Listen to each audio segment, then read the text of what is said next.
So hello everyone, welcome back to my channel Dikshita Khanduri. So मैं पूछूंगी नहीं आप लोग कैसे हैं, मुझे पता है अकाउंट्स के पेपर के बाद सबका हाल। In this video I am going to share you my experience of accounts exam, including what went well and what I think I could have done better. So without wasting your time, let's start the video. Start करते हैं हम पहले मेरे set से। मैं ये सोच के गई सेट हमें ABCD करके मिलते हैं, लेकिन मेरे को मिला सेट 1, मतलब नंबर्स में था शायद। इस बार मैंने नोटिस नहीं किया कभी वैसे, तो मेरे को मिला सेट 1। देख सकते हैं आप, ये देखिए। तो जबकि मैं लास्ट सीट में बैठी थी, मुझे लगा था मेरे को बी मतलब सेकंड या थर्ड तो मिलेगा। भाई मैं लास्ट सीट में बैठ के, और मुझे लास्ट सीट में भी सेट 1 मिला। मारो मुझे, मारो मुझे, मारो। भाई जब किस्मत खराब होती है ना, तो भाई क्या कर सकते हैं हम। नहीं, आप लोग बताओ यार। तो ये था हमारा क्वेश्चन पेपर इस टाइप का। आप लोगों को भी ऐसे ही मिला होगा, सबका मूड खराब हो रहा होगा अभी। ऐसे ये मिले ना, मैंने यही पढ़ा, ठीक है। और सब बच्चे ने रोल नंबर लिख रहे थे, लेकिन मैं लिखना भूल गई। तो इन्विजिलेटर जब मेरे पास आया ना, उसने देखा है ये लड़की तेज लग रही है, इसने रोल नंबर नहीं लिखा। बेटा रोल नंबर नहीं लिखा तुमने? मैंने बोला सर बस भूल गई थी। फिर मैंने लिखा भी तो किससे, पेंसिल से। खत्म, bye bye, tata, good bye. दूसरी बार जब वो चेक करने आया ना, बेटा पेंसिल से क्यों? मैंने बोला सर हाथ में पेंसिल थी। कौन है ये लोग, कहाँ से आते हैं ये? जैसे ये मिला मेरे को, ठीक है, तो मैं नर्वस तो हुई नहीं, ठीक है। तो मैंने क्या किया, पहले मैंने ना लास्ट पेज खोल के देखा, लास्ट पेज में क्या। और ना मैंने पढ़ा नहीं, वो पार्ट सी, वो हमारे लिए नहीं होता, वो कंप्यूटराइजेशन पता नहीं क्या क्या था वो, मैंने देखा भी अच्छी अकाउंटिंग से लेके, हाँ कंप्यूटराइज्ड अकाउंटिंग कुछ करके ऐसा। शायद आप लोगों का हो सकता है ये वाला, पर ये हमारे इसमें नहीं है, सी पार्ट। तो मैं ये ना पढ़ा नहीं, मैं नीचे देखने लगी कौन से क्वेश्चन आ गए, ये तो मैंने पढ़े ही नहीं। फिर मैंने आगे से स्टार्टिंग करी। वैसे स्टार्टिंग आगे से करनी चाहिए, लेकिन मुझे देखो यार। तो फिर मैंने आगे से पढ़ा, तो मैं खुश हो गई जब एक पार्टनरशिप का क्वेश्चन आया मेरे को पहले ही। Oh my God! जब मैंने पढ़ा, मैं डर गई थी बड़ा देख के, लेकिन मैंने जैसे सॉल्व करना 2 मिनट में आंसर निकल गया। फिर मैं डाउट में थी, कहीं गलत हो गया, बैंक घर में जाके MCQ चेक करूँगी गलत हो गया तो। फिर भी मैंने लगाया MCQ। मैंने MCQ स्टार्ट करे पहले, तो मैंने पहले आंसर ये लिखा। और मैं घर में आके मैंने MCQ जब चेक करे ना, तो मैं डर रही थी कहीं मेरा पहले ही गलत ना हो, ठीक है। तो क्या हुआ, मैंने जैसे चेक करा ना, तो मेरा पहले ही सही। भाई मेरा कॉन्फिडेंस लेवल बढ़ गया। मैंने सोचा मेरे सारे MCQ सही। मैं मतलब जमीन से आसमान में उड़ने लगी, मतलब एक MCQ सही हो गया। तो फिर मैंने जैसे ही सेकंड क्वेश्चन चेक करा, इंसिडेंट के साथ ये भी सही निकला। फिर मेरा जो कॉन्फिडेंस लेवल है ना, वो हवा से भी ज्यादा आसमान की चोटियां होती है ना, वहां तक उड़ने लगा। मतलब 2 MCQ सही हो गए, तो मैं वही धरती में कहाँ रहूंगी। तीसरे क्वेश्चन में पहुंची, ठीक है। ये थोड़ा लेंदी सा था बहुत इजी रद्दी क्वेश्चन, ठीक है। तो मैंने जब ये चेक करा, बताओ क्या हुआ होगा। भाई जो तुम सोच रहे हैं, नहीं भाई सही, ये भी सही गया। मतलब 3 MCQ सही होने के बाद भाई मैं कहाँ, भाई धरती में थी पहले, धरती से आसमान में उड़ गई थी, आसमान से ऊपर ही उड़ गई थी मैं। तो जब तीसरा भी MCQ सही निकला मेरा। और ये जो पिंक कलर की जो कलाकारी है ना, ये मैंने ही करी है, क्योंकि जैसे मैं स्कूल से आई पेपर देके बहुत ज्यादा ओवर कॉन्फिडेंस में थी।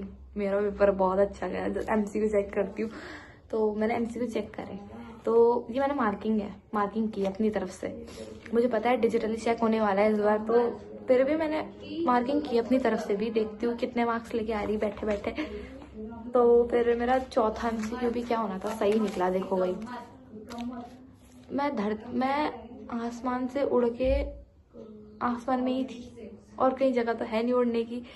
फिर जैसे मैंने 5th क्वेश्चन चेक करा, मेरा लेवल वो वहां से ऊपर से नीचे आ गया। मैं मतलब कहीं की नहीं रही। 5वां MCQ गलत हो गया मेरा। मैं क्या करती, नहीं। मैंने सोचा चलो एक MCQ गलत है, कोई बात नहीं, अभी तो और भी है। 16 है ना, तो 16 में से 5, हाँ 5 के मतलब 4 सही है लगातार, ठीक है। 5वां गलत है, कोई बात नहीं, आगे जाके भी ठीक हुआ। 16 में पहुंची, 16वां जैसे चेक करा मैंने, लिटरली देख रहे हो आप, सीरियसली ये भी गलत निकला। फिर मैंने सोचा कोई बात नहीं। फिर जो 7वां क्वेश्चन था, उसमें वो तो चलो सही था। फिर आठवां क्वेश्चन, सॉरी 8वां था या 9वां था, सॉरी 9वां, गिनती भी गलत हो गई मेरी, तभी हिंदी यूज़ नहीं करनी चाहिए। फिर मेरे 10, 11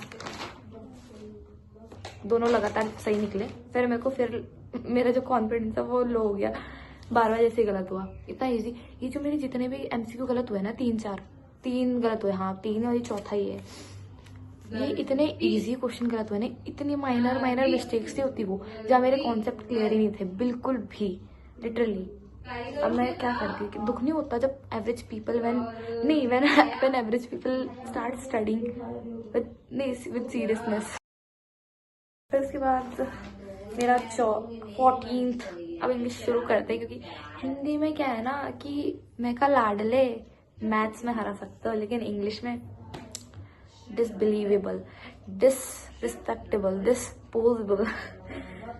तो मेरा 14th 15th क्वेश्चन बिल्कुल सही था, 16 भी सही था, तो मैं खुश हूँ। चलो फिर स्टार्ट करते हैं 3 मार्क्स के क्वेश्चन से। 3 मार्क्स का क्वेश्चन जैसे मैंने पढ़ा, सीरियसली मेरे को आता ही नहीं था भाई। लोन अकाउंट, मैंने सैम्पल पेपर भी चेक करा था, लेटेस्ट, वो भी पढ़ा, उसमें भी था नहीं लोन अकाउंट। भाई लोन अकाउंट वाला ना ट्रेंड पहले था, तो मैंने सोचा कि इस बार ट्रेंडिंग क्वेश्चन आएगा, जैसे ट्रेंड चलता है गाने का और रील का, वही आएगा। और मैंने सोचा कि वैसे लोन अकाउंट नहीं आने का, मतलब मेरे को आता था बट स्टिल प्रैक्टिस नहीं की थी मैंने इसको छोड़ दिया। फिर मैंने जैसे मैं 18वें में पहुंची, बहुत इजी रद्दी क्वेश्चन भाई, ये देखो तुम, PL अप्रोप्रिएशन बनाना था, मतलब इतना रद्दी क्वेश्चन 3 मार्क्स का। ये मैंने, हाँ गारंटी थी वाला था इसमें, तो थोड़ा डिफिकल्ट तो नहीं बोलते थे, बहुत इजी था, मैंने कर लिया। तो इसमें आई गॉट 3 आउट ऑफ 3। फिर 19 में जैसे पहुंचे हम, 19 भी रद्दी था भाई, जर्नल रिजर्व को बांटना था, कुछ नहीं करना था, जर्नल रिजर्व को बांटा था, और दूसरा दिया था लॉस डेबिट बैलेंस वाला, तो उसको मैं डिस्ट्रीब्यूट नहीं करना था, बस गेन और सेक्रीफाइस निकाल के लाडले समझ गया। ये की बात कर रहे हैं, उसमें मेरे को A पार्ट नहीं आया, क्योंकि इसमें फॉर फीचर और शेयर की एंट्री, मतलब मेरे को आते थे पर उसमें बहुत टाइम, फिर मैंने और पार्ट करा, और वाले में क्या था हमारा, एक्विजिशन ऑफ बिजनेस वाला नहीं था एक टॉपिक। एवरेज पीपल हो यार तुम मेरे तरह, मुझे पता है तुम्हें कुछ पता है, कुछ नहीं, आई रिस्पेक्ट यू। फिर 21th में मूव करते हैं, तो 21th वाला 4 मार्क्स का, ठीक है 4 मार्क्स से शुरू हो गई है। इतना बकवास क्वेश्चन लिटरली, मतलब आता था मेरे को, उसको इसकी जो एंट्री थी मैंने करी वो, इसमें ना कुछ नहीं करना था, उन्होंने पता है जर्नल एंट्री बोली थी, इश्यू ऑफ डिबेंचर की और पेमेंट की, इंटरेस्ट के पेमेंट की, और उसको राइट ऑफ करने की। मैं इतनी चटक हूँ ना, मतलब मैंने ड्यू की भी कर दी, मैं इतनी चटक हूँ ना, इतनी चटक कि मैंने ड्यू की एंट्री भी कर दी। मुझे वैसे मार्क्स तो मिल ही जाएंगे, बट ये डिजिटली चेक होगा भाई, अब तो पता नहीं। फिर 22 क्वेश्चन देखते हैं, कैपिटल अकाउंट है एग्जीक्यूटर का, इजी था वैसे ये तो मैंने कर ही लिया था, पहला चैप्टर था। फिर 23 में शिफ्ट होते, शेयर्ड एडवेंचर आ गए थे। शेयर्ड एडवेंचर इतने इजी क्वेश्चन थे, इतने इजी क्वेश्चन, मैंने सोचा कितने आसमान वाले क्वेश्चन आए होंगे। जो ये 23 क्वेश्चन था शेयर का, ये 6 मार्क्स का पहले क्वेश्चन था, और इसमें हमें एक कंडीशन दे दी थी शेयर वाले की, मतलब ऑथराइज कैपिटल कितनी है, और मतलब कौन कौन इसमें एरिया वगैरह है, इसमें ऐसे MCQ टाइप दिए। और देख रहे हो मतलब कितने 6 क्वेश्चन थे, 6 के 6 सही। मतलब इसे देखने के बाद मेरा लेवल कहाँ पड़ जाएगा, आप लोगों को पता होगा भाई हम एवरेज पीपल हैं, not a topper. Average people भाई, जब लगातार कुछ चीज सही होती है ना, तो हमारा जो दिमाग, दिल और जो लेवल होता है ना भाई, वो आसमानों की चोटियों तक रहता है। मूविंग टू नेक्स्ट क्वेश्चन 24, तो यह है रिवॉल्यूशन का। मैं सोच रही थी रिवॉल्यूशन कहाँ गया भाई, मैं उसको तो चार्ट के आ रही है रिवॉल्यूशन के क्वेश्चन को, और पार्टनर्स कैपिटल के। फिर मैंने देखा, ले भाई ये मिल गया मेरे को, इसमें चांस मार सकती हूँ भाई मैं, 6 के 6। फिर मैं सीधा एडजस्टमेंट में गई, ठीक है। पहली एडजस्टमेंट इजी थी, पैसा लेके आया पार्टनर, ठीक है, कैश। फिर गुडविल है, गुडविल तो मैं भाई क्या बताऊँ मैं, एक ये पुरानी गुडविल और नई गुडविल, इनका जो चक्कर था ना शुरू में, बहुत घपलेबाजी वाला लगा मेरे को। फिर उसको थोड़ा करके जब मैंने पढ़ना शुरू करा, इजी बनते गया यार सब कुछ। नहीं। तीसरी एडजस्टमेंट देखी प्रोविजन की। प्रोविजन घपलेबाजी वाली आती है भाई, उसकी एडजस्टमेंट जब भी आती है, लेकिन ये इजी थी।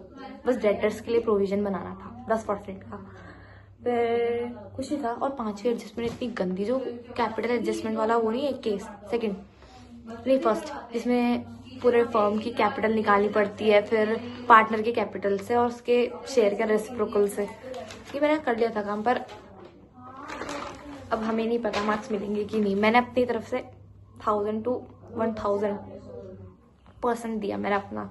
यार मजाक हो रहा है। फिर जैसे मैं 25वें क्वेश्चन में पहुंची, मैंने देखा शेयर का क्वेश्चन, ये तो होगा हार्ड भाई। मैंने जैसे बड़े क्वेश्चन देखते हैं मैं डर जाती हूँ भाई, फिर पढ़ती हूँ भाई कुछ नहीं है यार इसके अंदर तो। फिर मैंने पढ़ना शुरू करा। क्वेश्चन बहुत इजी था, इतना इजी ना भाई, एंट्री छापनी थी बस। 6 के 6 नंबर मैंने जेब में रखे, 6 के 6। फिर मैं सोच रही थी रियलाइजेशन अकाउंट क्यों नहीं आया। मेरे को लगा शेयर का लास्ट क्वेश्चन होता है हमेशा 6 मार्क्स का, अब तो बी पार्ट शुरू हो जाएगा। देखा तो ले भाई रियलाइजेशन दे रखा इसमें, रद्दी क्वेश्चन। 6 के 6 नंबर मैंने जेब में डाले। फिर मैं पहुंची पार्ट बी में। भाई पार्ट बी को करके ना घपलेबाजी हो गई बहुत ज्यादा।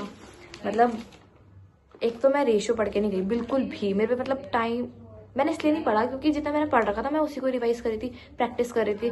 मैंने अकाउंटिंग रेशियो को छुआ तक नहीं, बस मैं फॉर्मूले थोड़ा याद करके गई थी, लेकिन फॉर्मूले के अंदर की जो चीजें उनके फॉर्मूले भाई इतने फॉर्मूले याद नहीं हो सकते भाई।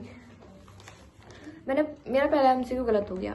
मुझे पहले ही वो हो रहा था कि पहले के एमसीक्यू बहुत ज्यादा मैं कॉन्फिडेंट हो गई थी। फिर मैंने कहा चलो छोड़ो। फिर मेरा 28वां क्वेश्चन था, वो भी सही था। फिर 19 भी सही था, बस 30वां खराब गलत निकला। बस 30वां क्वेश्चन था ना जो लास्ट एमसीक्यू, वो गलत निकला। फिर हम 3 मार्क्स के क्वेश्चन में पहुंचे। जैसे ही इतना इजी क्वेश्चन टपक गया भाई, वो सब हेड वाला याद आया कुछ। 3 मार्क्स का भाई, 3 मार्क्स का लिटरली ये 3 के 3 नंबर खाए मैंने। इतने इजी क्वेश्चन थे क्या बताऊं। फिर हमें पता था एक कंपैरेटिव वाला क्वेश्चन तो आना ही है, ये 3 मार्क्स का क्वेश्चन में आया। ये भी 3 मार्क्स मैंने अपनी जेब में रखे, ठीक है। फिर हम पहुंचे रेशियो के क्वेश्चन में। मैंने सोचा वो छोड़ दूंगी भाई, टाइम वेस्ट नहीं करना।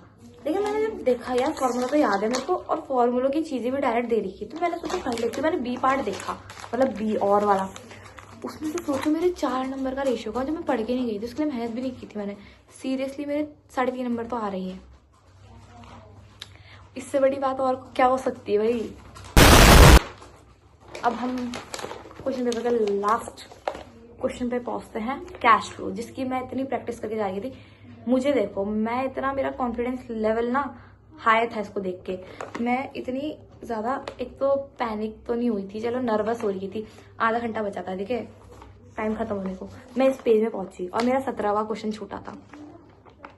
मैंने ए पार्ट करा, ठीक है, जल्दीबाजी में, और मैंने ना जो बी पार्ट है ना, इसके मैं बीच में स्पेस थी और मैंने ढंग से पढ़ा नहीं। भाई ये लापरवाही होती है कि आप लोग भी भाई एक बार क्वेश्चन पेपर ना ढंग से पढ़ लो, स्कैन कर लो, कुछ छूटा तो नहीं।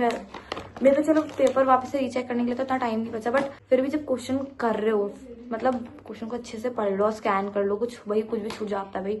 मेरे साथ हुआ ना ये लापरवाही, मैंने करी है। मैंने यहाँ सोचा कि यहाँ और होगा, और मैं बस ये करके आ रही थी, और 15 मिनट बच भी गए थे मेरे पे, और उसमें मैंने 17वां क्वेश्चन ट्राई करा करने की, और मैं इसको छोड़ के आई इतनी ईजी क्वेश्चन को। भाई वही बात है ना कि ज्यादा बनोगे तो फिर हमारे साथ ही ऐसे होगा। इट्स ओके, मैंने अपने आप को एक्सेप्ट करा, अगली बार से नहीं होगा ये काम। फिर मैंने भाई अब पेपर खत्म हो चुका है, साइड में रखते हैं। 17th क्वेश्चन, जो मेरे पूरे पेपर में एक क्वेश्चन नहीं आया मेरे को, लोन अकाउंट। मैंने ट्राई करा अपनी तरफ से, इंटरेस्ट निकाला मेरे को आया, क्योंकि इंस्टॉलमेंट वाला था। मैंने इंटरेस्ट निकाला 2 साल का, ठीक है, और बस मुझे पुट करना नहीं आया वो अकाउंट में। बस मैंने बैलेंस बीडी लिख दिया था, मुझे पता है लोन का क्रेडिट बैलेंस होता है, तो मैंने बैलेंस बीडी लिख दिया और टू बैंक कर दिया, बस मैंने पेमेंट कर दी। मतलब मेरे को 3 मार्क्स में से 1 मिल जाएगा। डिजिटल अगर चेक हो रही, डिजिटल चेकिंग हमें पता है हो रही है, अगर वो मार्किंग अच्छी रखेंगे तो मेरे को मार्क्स मिल जाएंगे। एंड आई होप मेरे 60 अबव आ ही जाए, मेरी तरफ से तो यही है। और मुझे पता है आप लोगों का भी पेपर बहुत अच्छा गया होगा।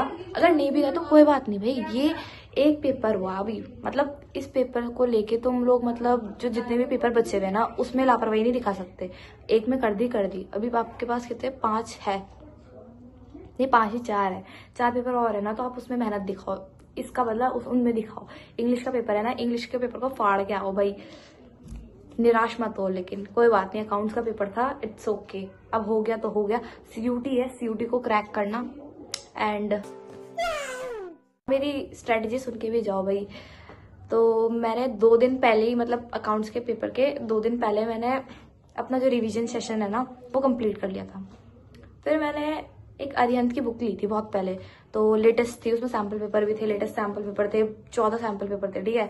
तो मैंने वो सॉल्व करे 2 दिन लगातार, और उसमें शॉर्ट नोट्स भी थे जो मतलब रिवाइज करने के लिए मतलब बहुत ज्यादा हेल्पफुल थे मेरे लिए। तो मुझे पता है आप लोगों का पेपर चाहे जैसा भी गया हो कोई बात नहीं, कल हुआ था ना पेपर, तो 1-2 दिन रेस्ट ले लो अगर, क्योंकि हमारा तो पेपर 12 को है ना, तो बहुत टाइम है। और इस बीच आप इकोनॉमिक्स का बिल्कुल पढ़ना, क्योंकि इकोनॉमिक्स के पेपर में 1 दिन का टाइम है, मतलब 1 दिन में कुछ नहीं कर पाता इंसान, रिवीजन भी नहीं कर पाता, पूरा सिलेबस को रिवाइज भी नहीं कर पाता भाई। तो मेरी तरफ से इंग्लिश तो पता है सबकी अच्छी होती है भाई, 2 दिन बहुत होते हैं इंग्लिश के, सफिशियंट, मतलब इंग्लिश के लिए 2 दिन बहुत होते हैं, सफिशियंट होते हैं बहुत ज़्यादा। तो इस बीच में मतलब आप लोग इकोनॉमिक्स के लिए पढ़ना, क्योंकि मैं तो वही पढ़ने वाली हूँ। तो रेस्ट करो, अभी 1-2 दिन कर लो रेस्ट भाई, कोई बात नहीं, अकाउंट्स का पेपर हो गया ना तो रेस्ट करो। And wish you all the best for the next paper of English. And if this video gets your more love and support, then I definitely make more experience video for my upcoming exams. So तब तक के लिए take care, bye bye. खत्म, bye bye, tata, good bye.